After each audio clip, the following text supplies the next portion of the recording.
cota real con una precisión alta para partir de ahí con nuestra topografía. Todo embalse es necesario colocar más de 2 puntos. En líneas generales lo que se requiere es que tenga 2 o 3 puntos o pares geodésicos para que me permitan verificar la precisión de mi topografía. Entonces dijimos que habíamos que repasar un poquito el tema de las alturas elipsoidales, ortométricas, geoidales, para poder entender qué es altura y qué es cota, que son cosas diferentes, ¿no?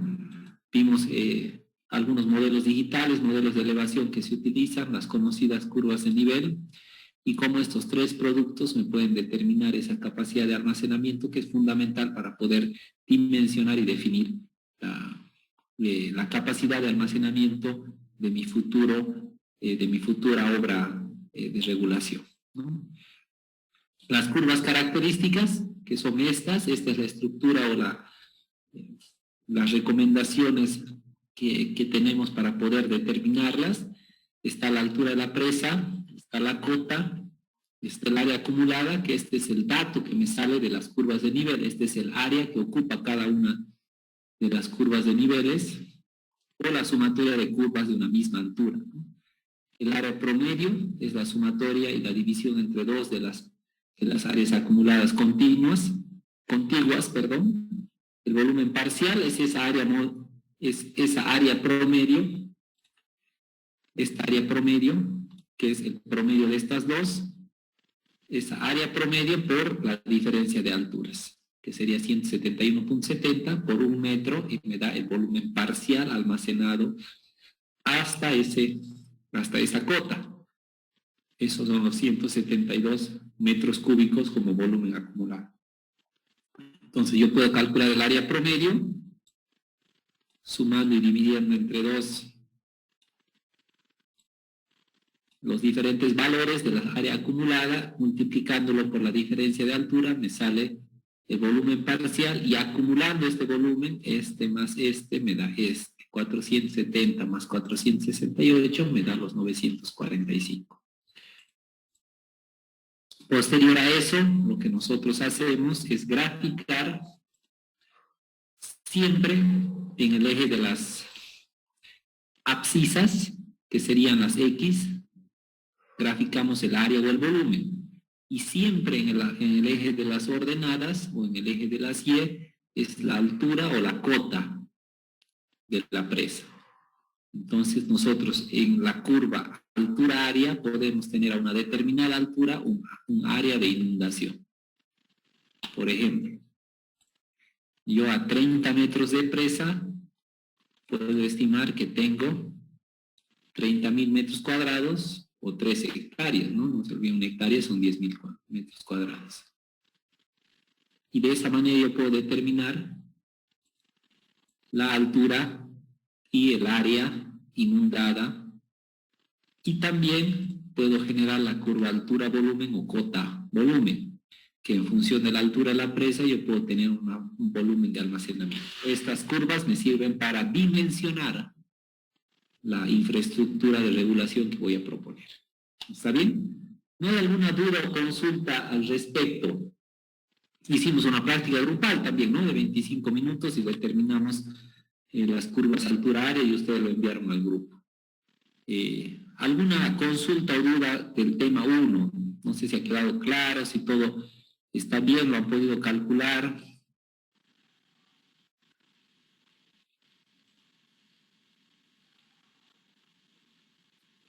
Está claro. Bien, perfecto. Entonces vamos a avanzar al tema 2. El tema 2 es fundaciones.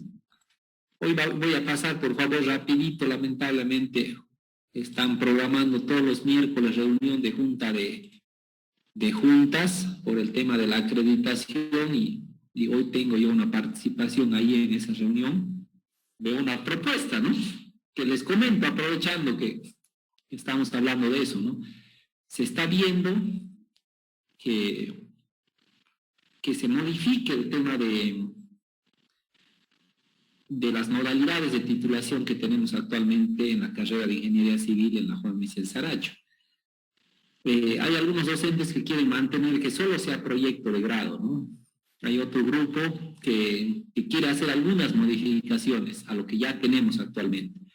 Y nosotros como hidráulica lo que estamos proponiendo es que se aperture más modalidades de titulación, ¿no? Y eso les comento de qué trata. El sistema universitario boliviano tiene actualmente 10 modalidades de titulación, las que nosotros podemos aplicar son 7, pero fíjense, hay muchísimos caminos para titularte en el sistema universitario boliviano. No sé cuál ha sido la razón para que el 2007 y el 2001 en realidad, y en el reajuste del 2007, solo se permite que puedan ustedes titularse mediante un proyecto de grado. Eso genera congestionamiento, genera una gran cantidad de docentes dedicados a proyectos de grado, que es un perjuicio para el estudiante. Entonces nosotros como hidráulica estamos proponiendo que se aperture, ¿no? Por ejemplo, que vuelva a haber tesis de grado. Pero yo no quiero hacer proyecto de grado el último año, quiero aumentar algunas asignaturas para cumplir, porque lo que queremos es proponer algunas asignaturas electivas en el último año que sí se podría, aprovechando los grandes laboratorios que tenemos, ¿no? Por ejemplo, en la mención sanitaria podríamos hacer el tema de manejo de residuos sólidos, diseño de plantas de tratamiento, hidráulica fluvial, hidrología aplicada, hidrología subterránea. Podríamos ver el tema de programación, aplicación de sistemas de información geográfica o SIG en recursos hídricos. Se podría, muchas horas te come proyecto de grado que podría ser para la mejora del desarrollo de las capacidades de los estudiantes, ¿no? Entonces, hay tesis de grado, hay trabajo dirigido, hay graduarse por excelencia, hay examen de grado, hay examen de graduarse por excelencia, por ejemplo. No solo excelencia es puntaje, ¿no? Por ejemplo, si ustedes durante los 5 años hicieran un proyecto de investigación, el proyecto de investigación sí podría ser como una modalidad de titulación también. Inclusive la Gabriel René Moreno y la San Simón tienen la doble titulación, ¿no? No sé si ustedes conocen esa forma o esa modalidad de titulación. Que tú, el que tiene, y no es para todo, ¿no? Por ejemplo, si yo quiero y tengo dinero para poder invertir en un diplomado, en vez de hacer tesis, yo pago para hacer ese diplomado y la universidad, terminado el diplomado y defendido el diplomado, porque hay una defensa del diplomado, según el reglamento, yo tengo el título de licenciado y el título de diplomado. Entonces a mí me parece una muy buena alternativa, ¿no? Y es un camino que se podría seguir. El que no puede buscar otra alternativa, el que tenga recursos, el que no tenga, el que tenga tiempo, el que no tenga, que tenga diferentes caminos o posibilidades para poder titularse y nos evitamos todos los problemas que tenemos actualmente de tener un solo camino para la titulación, que eso congestiona y crea una sola estructura para titularse. No todos somos iguales, pues más aún 80 se titulan cada año en civil, entonces habría que ver, ¿no? Y eso estamos discutiendo, ¿no? Es bastante complicado, ¿no? Pero yo les informo a ustedes para que ustedes sepan y la peleen también, ¿no? Que seguramente ustedes para la siguiente gestión, esto va a ser gradual, ¿no? Pero va a ser un beneficio creo que para todos los estudiantes sobre todo, ¿no? Y como estudiantes, no sé si hay aquí alguien del centro, y si no hay alguien del centro, igual toda voz tiene que ser escuchada, ¿no? De buscar soluciones a los problemas actuales que tenemos en la carrera, ¿no? Yo creo que han sido bastante maduros los docentes, hay muchos docentes que están queriendo mejorar y ojalá se pueda, ¿no? Y justo esa reunión tenemos hoy día, nosotros vamos a hacer una propuesta como docentes, pero no se olviden que hay un cogobierno, ¿no? Que ustedes como estudiantes también tienen que hacer una propuesta y ver cómo podemos mejorar la carrera, porque la carrera somos todos, no es solo los docentes, no es solo los estudiantes.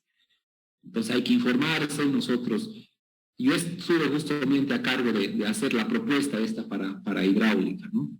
Y lo que busqué es consultar con algunos de ustedes y también ver lo que hay disponible a nivel nacional y cómo nosotros nos limitamos y nos generamos problemas, siendo que existe un reglamento base que sí te permite generar. Entonces, a mí la investigación me interesa mucho, ¿no? que se promueva la investigación, y yo creo que una muy buena forma de promover la investigación en los estudiantes es que les valga para su tesis, ¿no?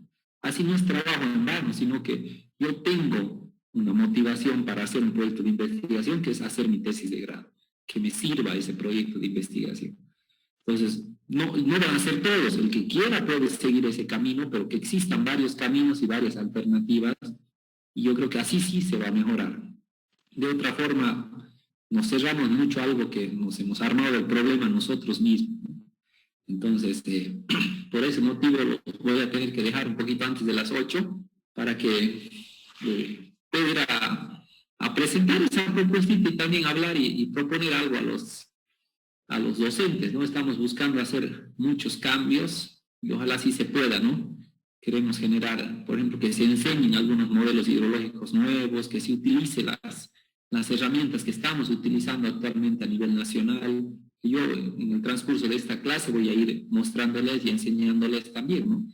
Por ejemplo, hoy hemos acabado, como si habla nosotros, un curso en Wateralog, ¿no? Que es un módulo de HidroBit, que es un modelo hidrológico que lo promueve el BIT para realizar la planificación en recursos hídricos, ¿no? Y hemos tenido la capacitación desde Washington, ¿no? Nuestros profesores han sido del RTI, ¿no? Que es un centro de investigación especializado que ha creado este modelo, ¿no? Entonces, imagínense la ventaja que hemos tenido de que nos capaciten.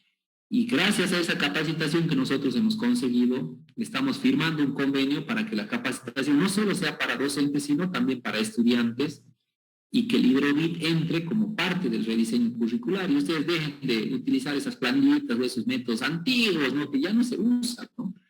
Entonces comencemos a usar modelos nuevos, tienen interacción con QGIS, el Wateralog y el HidroBit. Se puede jalar datos de precipitaciones de satélites, que ahora tenemos muchos productos de satelitales para poder utilizar. Entonces, y es bueno que eso ustedes aprendan, inclusive la misma base es programable, nosotros podemos programar y hay que aprender algún lenguaje.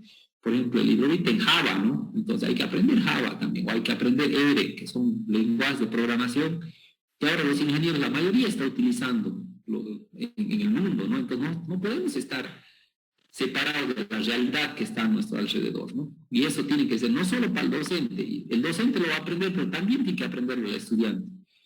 Y ya me ha llegado a mí la anterior semana una carta desde Washington diciendo que ellos están interesados en que nosotros, si incluimos eso en nuestro rediseño curricular, el BIT con el centro de soporte se hace cargo de la capacitación de todos nosotros.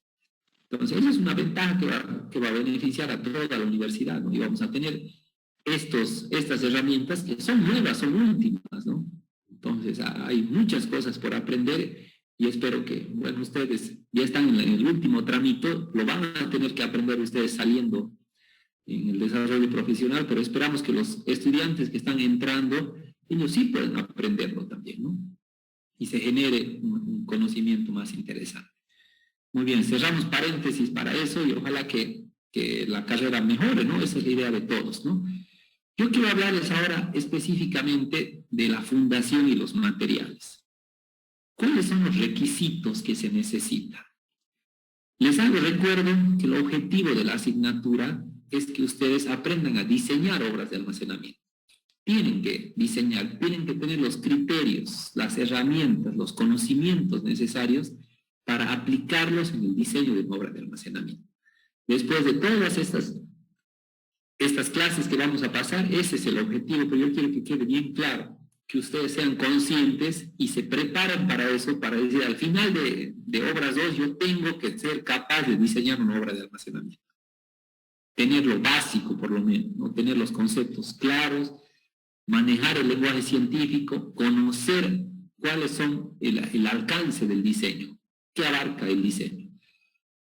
En la presente unidad temática, nosotros lo que vamos a conocer es los requisitos del sitio de presa. Vamos a identificar también algunos criterios técnicos para seleccionar el tipo de presa en función de la fundación, unas letritas. Y también vamos a identificar los estudios geológicos y geotécnicos necesarios para poder definir el tipo de presa que voy a implementar. Estamos entonces, ya hemos avanzado el tema 1, que era las curvas características y la topografía. Inclusive hemos aumentado aquí un temita que era tipos de presas, para que ustedes conozcan. Hemos visto que tipos de presas tenemos de materiales sueltos y presas de hormigón.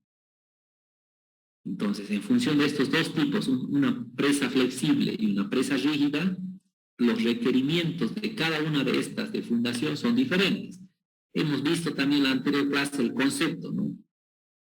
Fundación flexible siempre va con estructura flexible. Fundación rígida con estructura rígida. Hoy ya entramos al detalle. ¿A qué se refiere eso de rígido y flexible? ¿Qué ensayos yo tengo que hacer para determinar las capacidades o las características geológicas y geotécnicas de mi fundación? Entonces, eso es lo que vamos a ver. Estamos en el tema 2. Les vuelvo a repasar lo que vimos en el cronograma. Ya subí el cronograma también, está en la plataforma, por favor revísenlo. Vamos a tratar de mantenernos en ese cronograma. Ya está también definidas las evaluaciones en el sistema Tariquía y que se han propuesto estas 2 trabajos prácticos o un trabajo práctico del 10%. La primera presentación del proyecto, el proyecto lo voy a subir esta semana, ¿está bien? Voy a aprovechar el feriado para elaborar el proyecto. Hoy, al final de la clase, les voy a enviar, bueno, al final de la reunión que tenga, les voy a enviar el documento en Google para que ustedes vayan llenando todos los grupos y tengamos ya consolidados hasta, póngale hasta el viernes, que ustedes ya vienen todos los grupos que tenemos y yo ya voy a distribuir los datos en función de los grupos. ¿Está bien? Entonces, los grupos van a hacer la primera presentación, que es el tema 1, 2, 3 y 4. Les vuelvo a repetir aquí. Quiere decir que ustedes van a presentar hasta el estudio, hasta la operación del embalse. Bien, hasta la operación del embalse tienen que presentar el 8 de septiembre. Tenemos un poquito más de un mes para desarrollar todas esas actividades y nosotros lo vamos a ir desarrollando en clase también. Por ejemplo, ustedes ya tienen el tema 1, que es curvas altura-volumen, que ya podrían hacer. El tema 2, que es fundación y materiales, que es algo más teórico. El tema 3, que es sedimentos. Y el tema 4, que es operación del embalse. Entonces, hasta ahí ustedes me presentan el 8 de septiembre, es la primera presentación. La siguiente presentación es el 8 de octubre. Un mes después me presentan hasta el tema 7. Quiere decir del 1 al 7. El tema 5 y 6 es caudales máximos, laminación de crecidas y dimensionamiento del aliviadero. Entonces, eso me va a presentar hasta el 8 de octubre. Y por último, el último día de presentación del proyecto ya final, completo, con todos los alcances, será el 5 de noviembre. Entonces, fíjense, cada inicio de mes vamos a tener las 3 presentaciones y a partir de ahí vamos a comenzar con las defensas que van a ser orales. También van a ser, bueno, ojalá que ya podamos hacerlo presencial, pero si no lo vamos a hacer virtual, donde vamos a reunirnos. Yo me voy a reunir con cada uno de ustedes para que me expliquen qué es lo que han hecho en su proyecto. ¿Está bien? Entonces, con eso ya concluiríamos hasta el 19, que sería la presentación de las notas finales. Ya estarían en el sistema también, ya estaría calificado todo, porque el 22 de noviembre termina el periodo lectivo correspondiente al semestre 2 de la gestión 2021. Y las mesas, y ahí ya comenzamos con las mesas, que terminarían el 17 de diciembre. Tendríamos del 22 de noviembre al 17 de diciembre para las mesas. No sé si hay alguna consulta o duda al respecto del cronograma. Inge, una consultita, es otra pregunta. En el momento en el que usted ya tenga los grupos, ¿no es cierto? Cuando coloque, seguramente va a colocar un Excel en el Moodle para que coloquemos nuestros nombres, ¿no es cierto?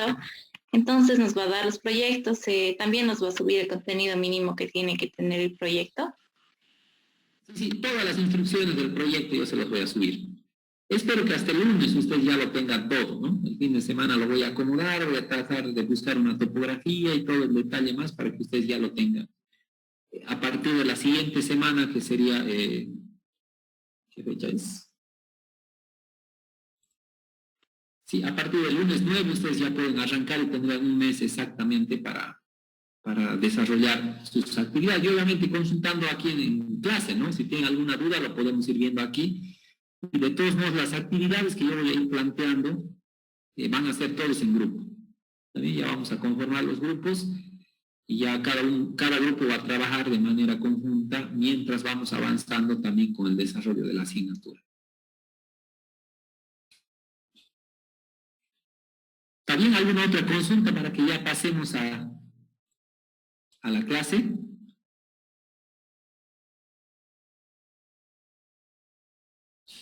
Está claro el cronograma, ¿no? Dije una consultita de los exámenes de mesas, van a ser exámenes normales, ¿ya? No entendí. Dependiendo del número de personas, ya o lo hacemos escrito o lo hacemos oral también, ¿no? Entonces, ya vamos a ver cuántos son los sobrevivientes al final, ¿no? Yo lo que tomo en cuenta es el esfuerzo que ustedes hacen ahora, porque yo no creo que en una semana ustedes vayan a aprender a diseñar una empresa, pero sí en 4 meses yo creo que sí lo pueden hacer. Por ejemplo, generalmente lo que yo hago es el que saca buena nota en evaluación continua, les repito a primera mesa. Y recién a los de segunda y a los de tercera los sacudo, porque ellos sí tienen que saber, porque no han aprovechado en 4 meses, entonces tienen que aprovechar, ¿no? Tienen que demostrarme que saben, ¿no? Entonces yo les doy el consejo que ustedes aprovechen de aprender ahora, ¿no? Que estamos tranquilos, que estamos con tiempo, que no hay la presión de exámenes, de proyectos, de tantas cosas, ¿no? Entonces, el conocimiento para que se afiance tiene que ser desarrollado y repetido muchas veces. Entonces, uno no aprende con una ley de eso, es imposible. Tiene que hacerlo varias veces, ¿no? Probar, analizar, volver a leer, aplicar, hacer. Y la única forma de aprender es haciendo, no solo leyendo, ni que te cuenten, ni escuchando al docente.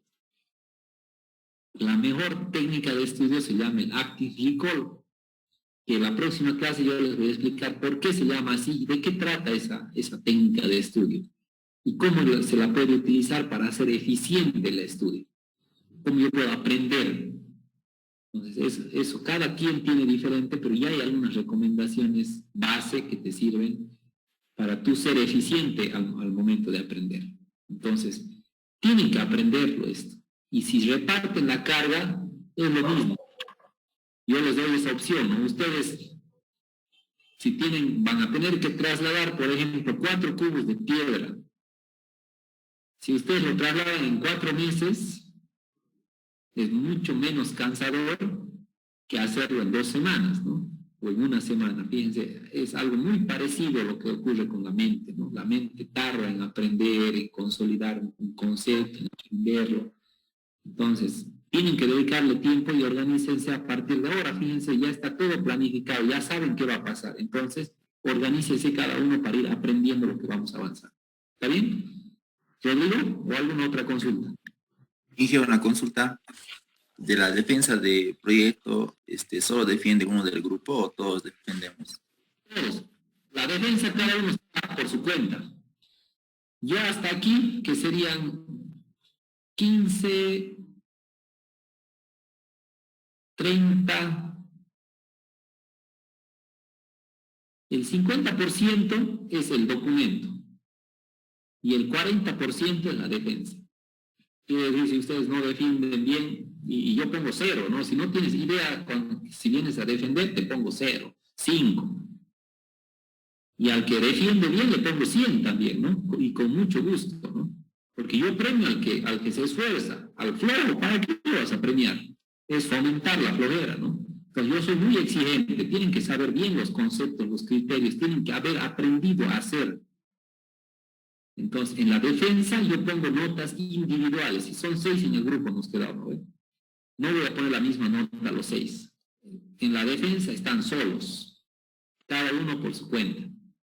Si no respondiste, no tienes idea de cómo se ha hecho el proyecto, con seguridad vas a tener mala nota. Pero si tú has trabajado, y es clarito saberlo, yo les puedo preguntar a los 6 todo el proyecto, no la partecita que les ha tocado también. Eso, Hay muchos aquí se reparten y solo aprenden su parte. No, ustedes tienen que aprender a diseñar obras hidráulicas. Entonces, yo les puedo preguntar por decirles algo. Te voy a decir, Daniel, explícame a ver cómo has calculado la altura muerta de la presa.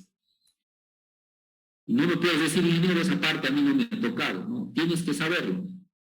Si no lo sabes, te aplazas en tu defensa, ¿no?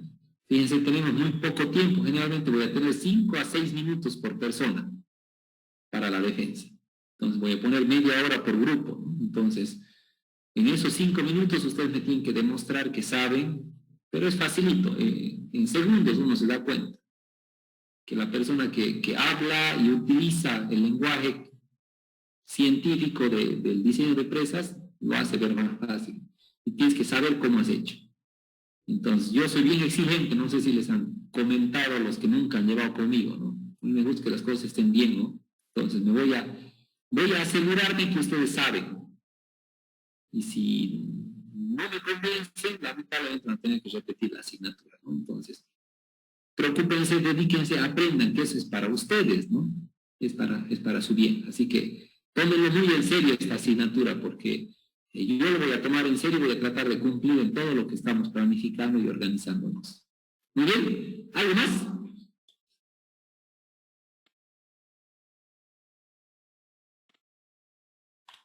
Pasemos. Entonces, esta es la unidad 2. Vamos a ver características de la cerrada y los estribos.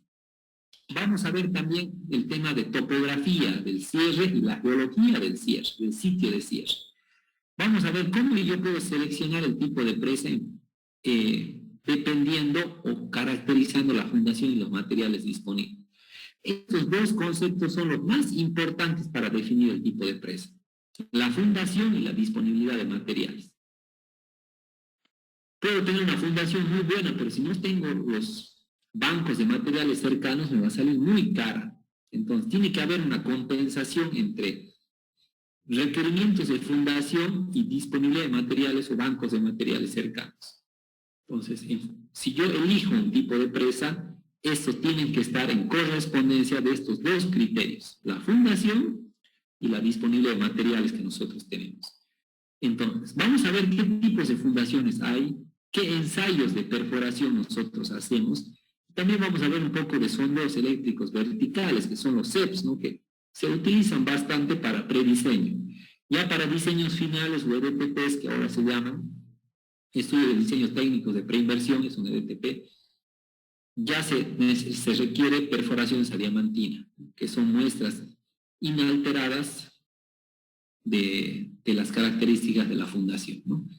Entonces, las condiciones que debe cumplir el terreno, primero debemos ver el tema de cimiento y los estribos.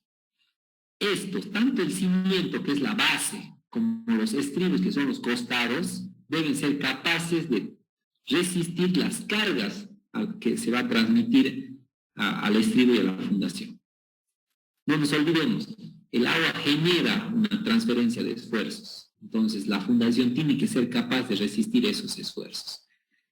El terreno del embalse tiene que ser impermeable, lo que hablamos anteriormente igual.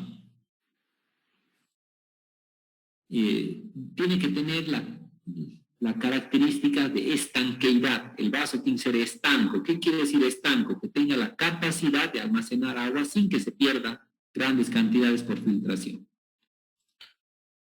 Esto no es, la estanqueidad no es total, no siempre existe filtración, ¿no? Pero tenemos que considerar cuán grandes son esas filtraciones y cómo afectarían en el almacenamiento del agua.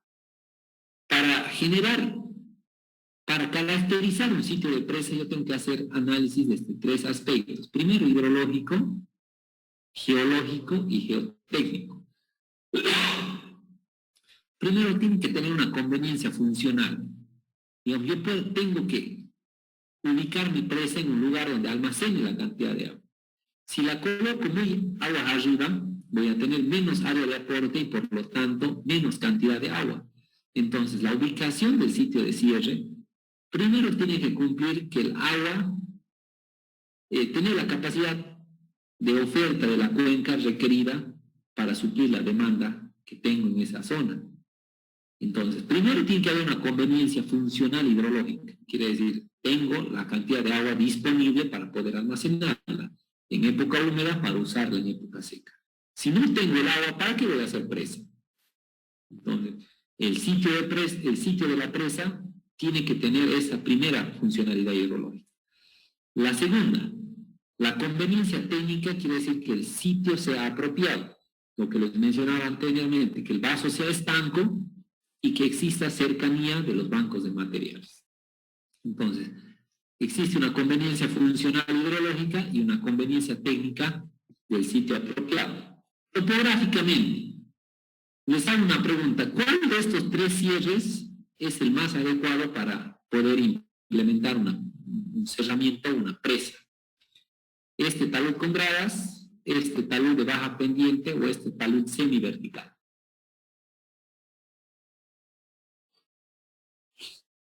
Talud con gradas, Inge. Con grados. ¿Por qué con gradas?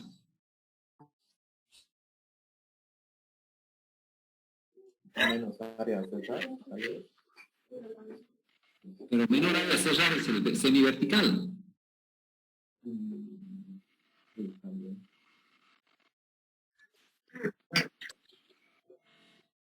Podemos aprovechar más almacenamiento de agua, Inge. ¿Ya? Pero estamos hablando del cierre, no estamos hablando del vaso de almacenamiento. Pero les pongo el ejemplo, si todos los vasos de almacenamiento de estos tres cierres tienen la misma capacidad, ¿cuál elegirían ustedes? Por el empuje que puede Sería el de baja pendiente. agua hacia los taludes, es más mejor el diseño que sea escalonado, ¿no? Constructivamente el talud con gradas podría ser mejor. De acuerdo al tipo de terreno o de presa, Puede ser también. Muy bien, todos los criterios son válidos y suman también, no es un solo criterio. Constructivamente puede ser este mejor, ¿no? ¿Por qué? No se olviden que tiene que haber una transferencia del cuerpo de la presa al cimiento. Pero, por ejemplo, aquí, ¿por qué no usar una presa en arco? Transferir las cargas a los estribos. Aquí, de baja pendiente, quizás utilizar una presa de tierra. Hay que ver, todos estos son conceptos que hay que analizarlos. Nunca hay una situación específica. Siempre va a haber variables, eso quiero que ustedes tengan en cuenta. En el tema presas es tan interesante ser diseñista o ser constructor de presas porque nunca tienes un proyecto igual a otro porque no existen proyectos iguales. Como no existen fundaciones iguales y no existen topografías iguales, cada topografía o cada característica tiene un peso al momento de tomar una decisión. Entonces, por ejemplo, hay muchas cosas que hay que considerar. La fundación, ¿qué características tiene la fundación? ¿Qué tipo de presa? ¿Qué material yo tengo cercano? ¿Qué altura de la presa voy a proponer?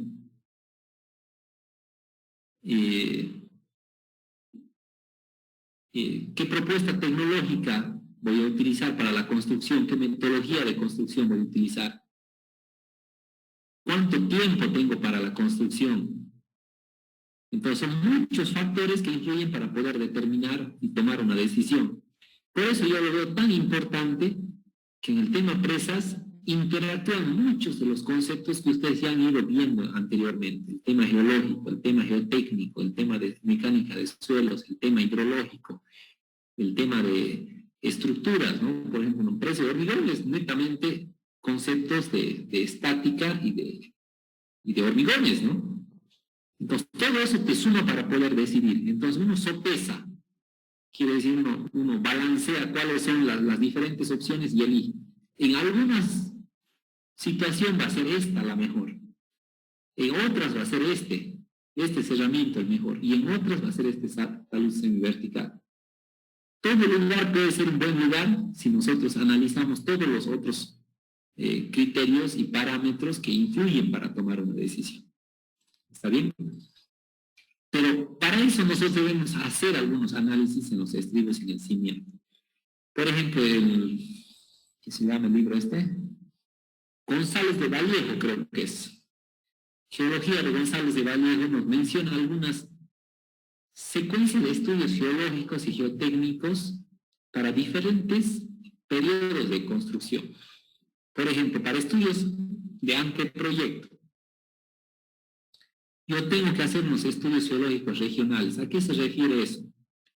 Una investigación geológica, esto solamente lo hace el geólogo. Lo que él hace es identificar las características regionales o generales que tiene el sitio. Identifica la impermeabilidad o la estanqueidad del vaso de almacenamiento. Ve la estabilidad de las laderas cercanas al vaso de almacenamiento. Ve aterramientos y subsidencias, que los aterramientos son la posibilidad o la producción de sedimentos que tiene la cuenca o el aporte que genera de material fino al futuro embalse. Hace algunos estudios previos del cierre, como por ejemplo la estructura geológica. ¿Cuáles son las capas que se presentan? O la estructura geológica son esas, las diferentes capas, tanto su rumbo como su buzamiento. Esa es la orientación de las diferentes capas que se presentan en el cierre. Un reconocimiento geofísico, para eso se utiliza un sondeo eléctrico vertical o una tomografía geofísica que te permite identificar las características de la roca de fundación o del material que está en la fundación. Y por último, la permeabilidad, eso también es muy importante. Se utilizan algunos ensayos, por ejemplo, si es roca se utiliza el ensayo de Lujan, y si es material aluvial o coluvial se utiliza el Lefranc, ¿no? Que son cantidad de agua que se infiltra por un determinado tiempo. Por ejemplo, creo que el Lujan es 10 litros por minuto, quiere decir, se hace un huequito y se mete agua y se va midiendo cuánta agua se va infiltrando por minuto en esa perforación con diamantina. Entonces, son muchos ensayos que se utilizan para identificar o caracterizar la cerrada. En un proyecto de construcción hay que caracterizar, aquí ya no son estudios previos, son caracterización. La caracterización es comprender las características principales de la fundación. Quiere decir, yo tengo que caracterizar el macizo rocoso. ¿Qué esfuerzos me soporta? Yo puedo hacer varios estudios, por ejemplo, con presión simple, que sirve, que ustedes lo mismo que hacen con probetas, se puede hacer sacando algunos testigos de la roca de fundación. Se caracteriza los suelos, no siempre roca aflorando, siempre existe una mezcla de roca con suelo, ¿no? Entonces, ese material suelto hay que caracterizarlo también para poder entender qué es lo que ocurre. Problemas específicos, por ejemplo, resistencia y deformabilidad, hay que analizarla. Permeabilidad, la ubicación de obras auxiliares, si lo voy a poner en el estribo izquierdo, en el estribo derecho, si lo voy a colocar en el mismo cuerpo de la presa. Todos esos detalles yo tengo que definirlo y caracterizar también si existen las posibilidades geológicas para poder implementar esta obra adicional en algún punto. Durante el desvío del río, se tiene que hacer la cartografía o la topografía detallada del río, controles geofísicos para ver los niveles freáticos también, ensayos de resistencia y deformabilidad, ensayos de inyectabilidad, que eso es importante. ¿Cuánto de lechada de cemento me va a entrar para poder inyectar? Hay que hacer algún ensayo. Y por último, cuando ya se está construida la presa durante la explotación quiere decir durante el uso, la operación del embalse, se debe hacer un análisis bien minucioso del primer llenado. Cuando se pone la presa, cuando se realiza la primera puesta en carga de la presa, y es crítico. Ahí la fundación recién, por primera vez, va a generar una resistencia y deformabilidad a los esfuerzos que se están transmitiendo a la fundación. Entonces ahí vamos a saber en realidad si lo que hemos asumido, lo que hemos diseñado es lo adecuado o no. Entonces esos datos en el primer llenado son claves. Esa primera puesta en carga es fundamental para conocer el comportamiento de la presa. Presas con archivo técnico deficiente, igual hay que hacer, ¿no? Si no hay datos hay que generarlos. Y por último también hay que hacer el tema de abandono de las presas. Cuando ya terminan la vida útil las presas, hay que entrar a una fase de abandono que es cara por los costos ambientales que hay que generar, por los procesos y por la infraestructura y la inversión que se ha hecho. Existen procedimientos adecuados para poner una puesta de abandono de las diferentes presas. Entonces, esta es la secuencia que más o menos se sigue para poder caracterizar la fundación. Fíjense, este es un proyectito que hicimos con mi consultora en Zurita, y quiero mostrarles un videito ahí, pero un ratito, por favor, voy a volver a compartir ya ahora con el sonido. Ahora sí. Escuchen.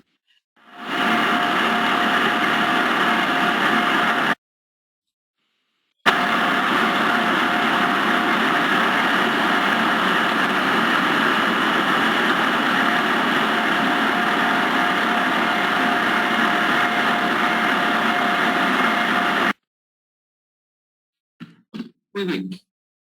Para los que no conocían, esta es una perforadora adiamantina. Lo que está haciendo, fíjense aquí la calidad de la roca. Aquí un costadito.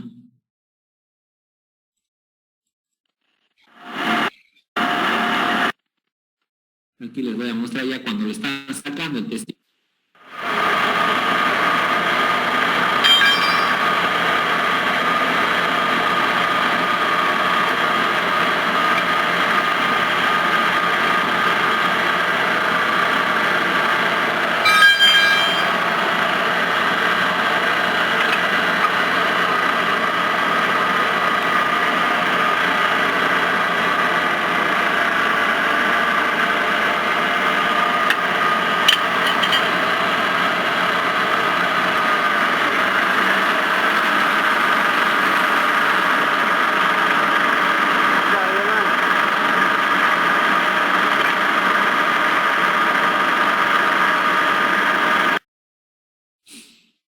Muy bien, fíjense cómo así los van sacando. Miren, aquí eso se va midiendo.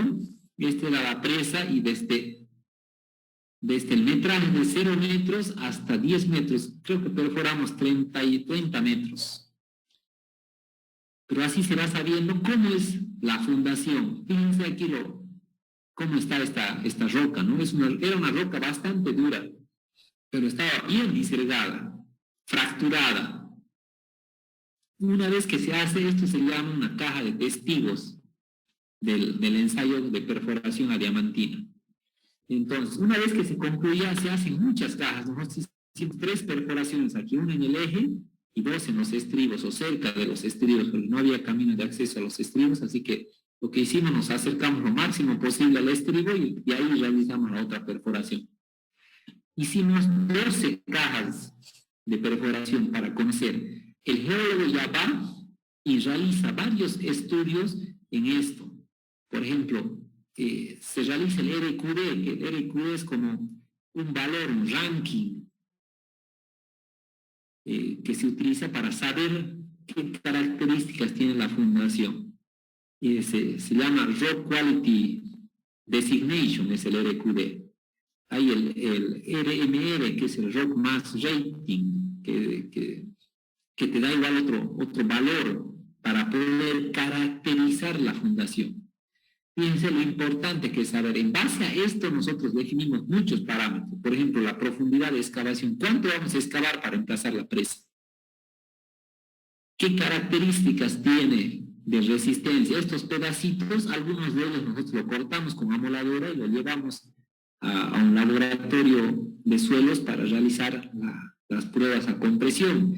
Y mediante esas pruebas de compresión con otra metodología determinados algunos parámetros geotécnicos de la fundación para poder caracterizar. Inclusive algunos de estos testigos se los lleva a un ensayo triaxial para saber ya los parámetros, por ejemplo, la cohesión, el ángulo de rozamiento interno, el peso específico. Se caracteriza absolutamente todo lo que se pueda para conocer cuáles son las características de la fundación. Una vez que se tiene eso, recién se puede definir. Si yo utilizo una presa de tierra, como vimos aquí, y no se olviden, existen presas de tierra homogéneas y zonadas. No porque sean homogéneas no existen los drenes. Por ejemplo, en presas de tierra es muy común utilizar estos drenes de pie o de talón, se llaman, cuando solo hay un dren aquí que te permite captar todas las líneas de flujo y llevarlas para poder aforar, ¿no? E identificar cómo se está comportando tu presa, ¿no? O pueden ser zonificadas, por ejemplo, del núcleo central o del núcleo adosado al paramento aguas arriba. Quiere decir, se coloca un elemento impermeable, que en este caso es el núcleo, que te lo abate esa línea de saturación como se ve aquí. Aquí lo mismo, ¿no? Lo capta el dren y se puede llevar. Ahora, esta partecita es la razón de ser de toda la... Y se lo voy a dejar esto también para que ustedes vean y caractericen. Por ejemplo, una presa del tipo zonificada, presa de tierra estamos hablando, ya presas de tierra. Una presa de tierra. Si es zonificada, la topografía no tiene limitante, salvo en caso de presas estrechas donde pudiera dificultarse el movimiento con la maquinaria pesada, pero después toda topografía se puede aplicar a una presa de tierra zonificada. Las características de la fundación para este tipo de presa se adaptan a cualquier tipo de fundación. Si no son aconsejables, tampoco lo es ningún otro tipo. Se adaptan bien a los sismos. La presa zonificada se adapta a los sismos. La única fundación es cuán profundo está el lecho impermeable. Cuando está muy profundo se utiliza inyecciones o es necesario utilizar un dentelón para poder llegar a ese elemento impermeable. Aquí la limitante es la cantidad de material, porque una presa zonificada requiere mucho material, estamos hablando de cientos de miles de cubos. Entonces, esa es la limitante que se tiene. Se debe conseguir el material permeable e impermeable en las cantidades adecuadas. ¿Está bien? Eso es. Y es muy grande, entonces los bancos tienen que abastecer para poder producir la cantidad de material requerido. Y así, fíjense esto, lo voy a pasar para que ustedes lo lean, pero es esto, he hecho un resumen de qué es el tipo de presa, por ejemplo, una presa zonificada y homogénea, qué características de la topografía, de la fundación, de materiales disponibles, u otras características para que se pueda elegir este tipo de presa. Entonces, fíjense, en presas de enrocado, como que les mencioné en la anterior clase, se tiene esas de núcleo impermeable, de pantalla de hormigón o de muro celular. No se utilizan mucho estas últimas por los problemas que se presentaron. Las más comunes son estas dos. Entonces, en una presa de enrocado, la topografía no tiene limitante. La fundación es más exigente que una presa de tierra. ¿Por qué? Por ejemplo, en presas de enrocado con pantalla de hormigón, el plinto se debe asentar en una fundación de una calidad aceptable y además impermeable, ¿no? Porque si no, se gasta mucho en inyecciones o lo otro, no se tiene estabilidad adecuada ni se transfiere toda la carga de la pantalla de hormigón a la fundación. Lo que sí se necesita es canteras explotables y suficiente enrocado disponible. Los lechos de río son una fuente muy importante para el enrocado, pero ahora por leyes ambientales solo te permiten explotar el tercio central. Quiere decir, si tu río mide 9 metros, no puedes, los 3 metros de las orillas no puedes explotar, solo puedes explotar los 3 metros del medio, según la norma, ¿no? Pero eso no se cumple, ¿no? Lo dejan el río como pista de patinaje de liso, ¿no? Se lo sacan toda la piedra en la realidad, ¿no? Pero la norma menciona eso y hay que realizar la cuantificación para alcanzar esas cantidades. En la última presa de enrocado que yo diseñé, nos tuvimos que ir 15 kilómetros río arriba y recién cumplíamos con los volúmenes que se necesitaba para el enrocado. Imagínense, 15 kilómetros de aquí a San Lorenzo, teníamos que subir río arriba para traer el material cumpliendo ese requerimiento de la norma ambiental. Entonces, en presas de concreto, la presa de concreto, una estructura rígida, tiene mucho mayor exigencia, por ejemplo, la de gravedad. No es limitante la topografía, pero se usa generalmente en sitios estrechos, ¿no? Por el costo que tiene el hormigón, ¿no? Y la fundación tiene que ser roca sana, relativamente sana y poco fracturada. Para presas bajas de menores de 15 metros se puede utilizar en fundaciones permeables. También en presas chiquitas sí se puede utilizar permeables o se debe proponer algún tipo de impermeabilización artificial. Materiales disponibles, no tiene tantas limitantes porque eso, bueno, es más general, ¿no? Se puede colocar un achantador y se puede generar los materiales, arena y grava que se necesita, ¿no? no tiene limitación de altura razonable, hay presas gigantes de gravedad, no tienen problema con eso, ¿no? Entonces, y las presas en arco, aquí son en topografía donde la forma es en U o B. Entonces ahí son más aconsejables. Y igual se necesita roca sano que pueda sanearse en bajo costo.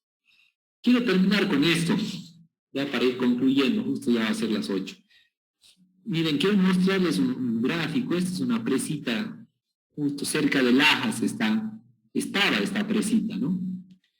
Yo estaba trabajando un poco más arriba y pasaba muy seguido por ahí. Una vez vi que recién concluye de construir esta presa esto ahorita de Toma, que era una presa derivadora con el azul un poco en arco. Subí el nivel para que entre el agüita por este canalcito y de aquí vaya a la distribución del agua, ¿no?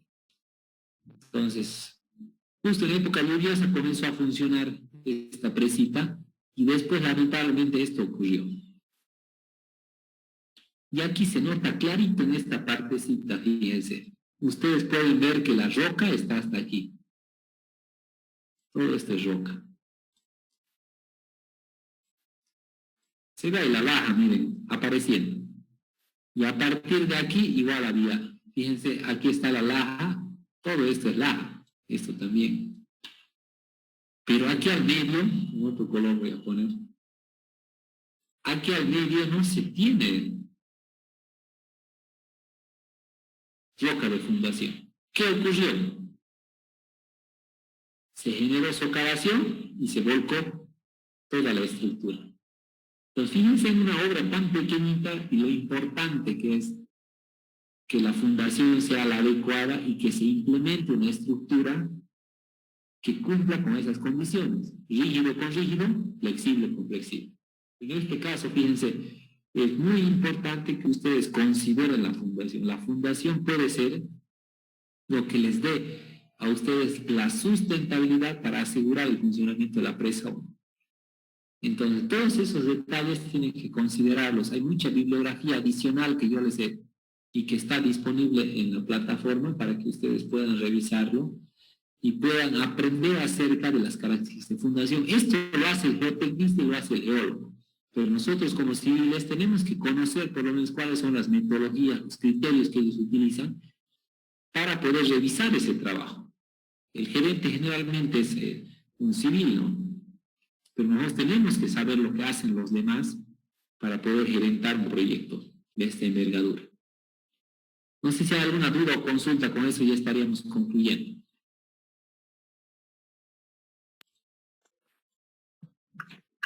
Ingeniero, si el marco de materiales está, digamos, cercano a la presa, a una distancia razonable, y no hay que gastar en lo que es el transporte, ¿qué tanto eso reduce el costo? Tienes que hacer el precio unitario. Generalmente cuando uno hace un proyecto de esto, genera el precio unitario de cada uno de los materiales que vas a utilizar. Por ejemplo, una presa de enrocado con pantalla de hormigón. Tienes material 2B, 3A, 3B, 3C. Entonces, de cada uno de ellos tienes que hacer el precio unitario y ahí intervienes el tema de acarreo y transporte. Entonces, imagínate, si una presa de enrocado, la última que yo diseñé tenía 450.000 metros cúbicos de material. Ponerle $1 que te salga el acarreo, eso es lo que se incrementa. Si es 1 kilómetro más allá, tienes que considerar eso, ¿no? Se te va a incrementar ese acarreo. Entonces, tienes que incrementar, ¿no? Y cuando hablas de volúmenes grandes, es mucho dinero si vos prevés el acarreo de lugares lejanos, ¿no? Entonces, es fundamental. Eso te da la elegibilidad de tu proyecto. Proyectos muy caros tampoco son financiables, ¿no? Entonces, todos esos detallitos hay que ver al momento de diseñar. Dije una consultita para lo que estaba hablando de tratar de impermeabilizar los taludes de una presa. No sé si se habrá dado ya una estabilización, como decir, con cemento o cal, el mismo suelo. Con cal no, con cemento sí, se genera siempre se realiza impermeabilización con lechadas de cemento, que son inyecciones, ¿no? En los estribos como en la fundación. Eso es un ítem muy caro, ¿no? Porque dependiendo de la dosificación, y la verdad yo he estado en muchas impermeabilizaciones y no lo entiendo hasta ahora. No sé cómo hace, es un tipo que tiene mucha experiencia, ¿no? Por ejemplo, comienza una presión, pone a 1 kilogramo centímetro cuadrado, va metiendo la lechada. Y él mismo dice, le aumentemos la presión, cambiemos la dosificación mientras se están inyectando, ¿no? Entonces, hay metodologías también, el método de Jim, por ejemplo, para impermeabilizar. Que tú impermeabilizas una parte, esperas y impermeabilizas más arriba de la perforación, esperas un determinado tiempo, cambias la dosificación. Es bien complicado y requiere una persona de mucha experiencia la impermeabilización, porque si no te entra cantidad. Estaba yo en algunos donde se han chalequeado, ¿no? Que hemos comenzado a inyectar un pozo de perforación y generalmente se inyecta al 3 bolillos, ¿no? Quiere decir un punto aquí, otro punto aquí y otro punto abajo, ¿no? Entonces va inyectando y de repente entraba la lechada de cemento, entraba ahí en Huacata, entraba con una presión baja, ¿no? Y después a unos 200 metros comenzó a salir así como chorro la lechada de cemento. Entonces fíjense cómo era la distribución, ¿no? Estaba conectado, había una fisura o el buzamiento de la roca de fundación era tal que se llevó la lechada de cemento lejos, no estaba inyectando ni generando el bulbo en ese lugar. Entonces, todos esos detallitos son bien importantes, pero sin inyección no se asegura la impermeabilización. La inyección con cemento, algunos solo hacen una línea, quiere decir cada 3 metros hacen una perforación y ahí meten lechada de cemento. Otros hacen 3 filas, otros hacen 2 filas para impermeabilizar. Entonces ese es un análisis bien técnico que lo hace el geólogo y obviamente que nosotros tenemos que saberlo, pero interviene mucho la experiencia, por ejemplo, qué dosificación utilizar, cuándo esperar, cuándo parar la inyección, cuándo continuar, cuándo colocar un aditivo acelerante, cuándo no, cuándo colocar bentonita, cuándo no, cuándo solo utilizar lechada de cemento. Entonces es una ciencia la inyección, ¿no? Pero siempre, yo en todas las cosas que he estado en la construcción, se ha inyectado. Sea de tierra o sea de rocado de hormigón, se ha inyectado para asegurar la impermeabilización y se asegura. Después de inyectado, hacemos la prueba de permeabilidad y mejora bastante, ¿no? Mejora muchísimo el tema de la impermeabilización. Llena todos los vacíos más o menos, todo tal. Claro, generas una pantalla debajo de la fundación.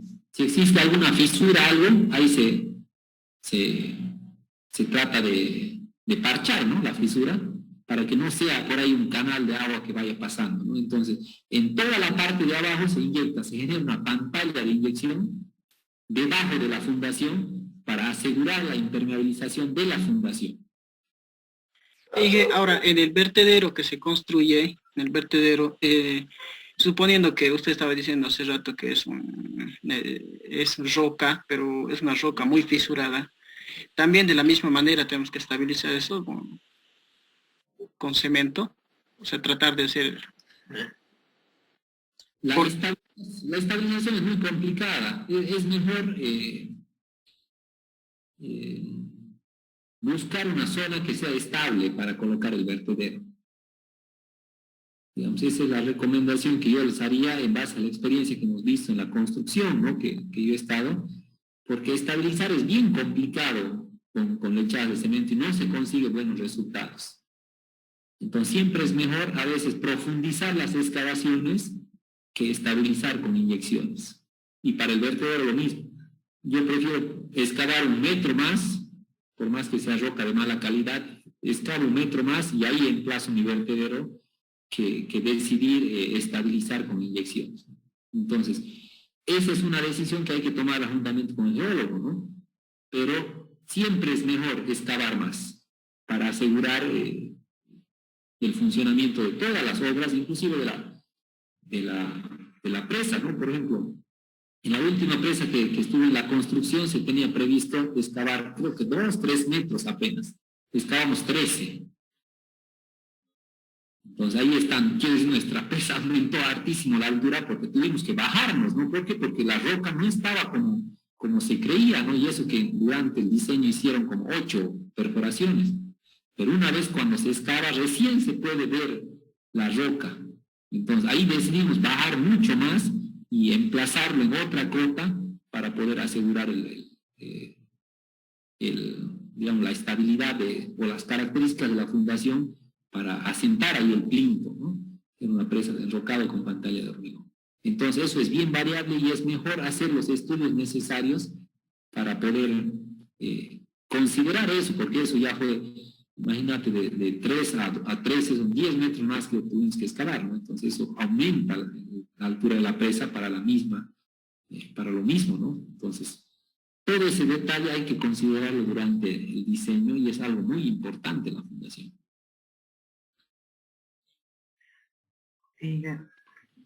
Inge.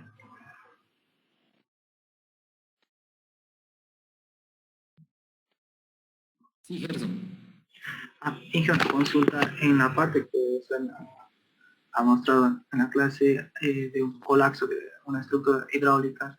En esa parte, digamos, que existía tanto la laja como, digamos, el suelo aluvial mismo del río, digamos, ¿qué solución se tenía que haber dado, digamos? En ese caso, ¿cuál habría sido la solución más óptima? ¿O no, o cambiar el mar tal vez?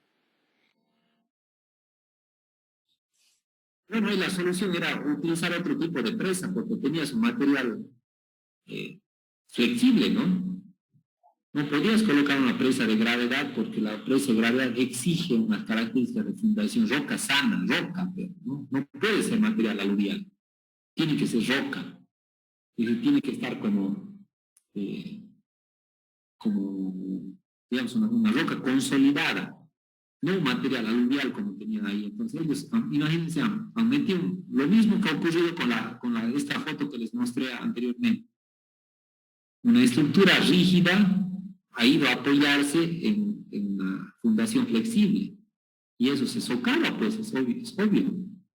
Entonces siempre tienes que asegurar que durante todo el recorrido de la presa sea roca de fundación.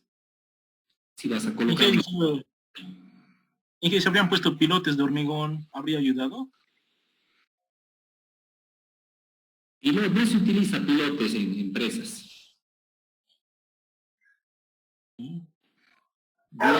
Si es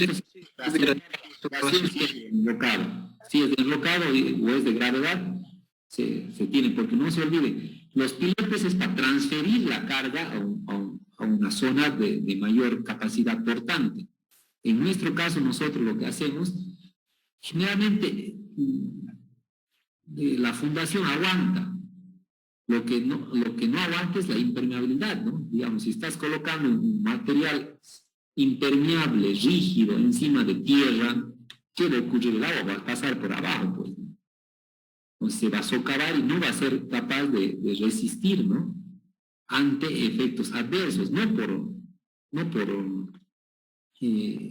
capacidad portante, sino por efectos adversos, quiere decir socavación, por ejemplo, ¿no? Entonces, todos esos detalles hay que considerar, pero pilotes no se usa en presas. Inge, en el caso, digamos, digamos, una presa de hormigón de una altura de entre 15 y 20 metros, el efecto térmico, digamos, el agua es un excelente almacenador de calor, y eso, digamos, mientras va bajando las capas hacia la fundación, ¿existe un efecto térmico hacia las fundaciones o no? En realidad sí se genera un efecto térmico, pero el efecto térmico se genera en el hormigón. Quiere decir, el calor de hidratación que genera al momento de construir es una cosa, que es algo muy importante que hay que analizarlo mediante un estudio dinámico de esfuerzos en la presa. Y lo otro es el agua también genera una influencia térmica en el hormigón. Yo les voy a mostrar en la siguiente clase, hay un artículo bien interesante que muestra cómo se va moviendo. Es una presa obviamente grande, de 100 y tantos metros, ¿no? pero ahí hicieron varios análisis y la presa en invierno se iba para arriba casi 10 centímetros, se movía todo el cuerpo de la presa, y en verano se movía para atrás, solo por efecto térmico del hormigón, porque estás hablando de volúmenes bien grandes, ¿no? Pero fíjate esos movimientos que tiene todo el cuerpo de la presa. Eso se subsana con las juntas, pero es necesario considerar para poder, cada cuánto yo voy a poner una junta para evitar y absorber esos movimientos térmicos y movimientos normales que va a tener la fundación y la presa. Fíjense ustedes en su casa, inclusive no sé si escuchan que la casa suena, ¿no? Cuando se solea una de las, digamos, una parte de la casa, le está llegando el sol y comienza a sonar, a moverse. Lo mismo es una presa y mucho más, ¿no? Una estructura enorme, existe mucho movimiento por efecto térmico, por los mismos esfuerzos que se generan en la presa, ¿no? Entonces hay que considerar eso, y eso es influyente para definir el tema de las juntas. Las juntas son fundamentales. Toda presa tiene juntas, sobre todo de hormigón, ¿no? Juntas, y diferentes tipos de juntas, ¿no? Les voy a mostrar como unos 5 o 6 tipos de juntas que se utilizan en las presas. No solo la water stop, ¿no? Hay las juntas de cobre, hay las juntas con neopreno, hay las juntas con doble water stop, hay infinidad de juntas, dependiendo de la zona, si está compresión o tracción, se colocan, hay juntas de tracción y juntas de compresión. Y hay que colocarlas en la presa para también absorber esos movimientos normales de cualquier tipo de presa. Y la presa de tierra y de enrocado también se mueven, no se mantienen estáticas. Hay muchos estudios de microgeodesia, se llama, para determinar cuál es el comportamiento de la presa durante su primera puesta en carga. Ahí es lo crítico. Y después se va haciendo cada 15 días, cada 30 días un monitoreo para ver todo el cuerpo de la presa cómo se ha movido. No se mueve también uniformemente.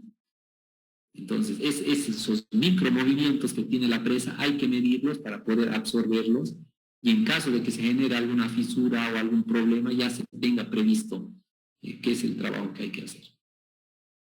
¿Está bien? Muy bien. Entonces, por favor, con esto concluimos la parte 2. Voy a dejar un poco de bibliografía que está ahí ya en los libros que les he dejado. La mayoría tiene un buen capítulo acerca de las fundaciones y los materiales. Yo he tratado de ser lo más básico posible para que ustedes entiendan los criterios esenciales que se necesita para definir el tema de la fundación.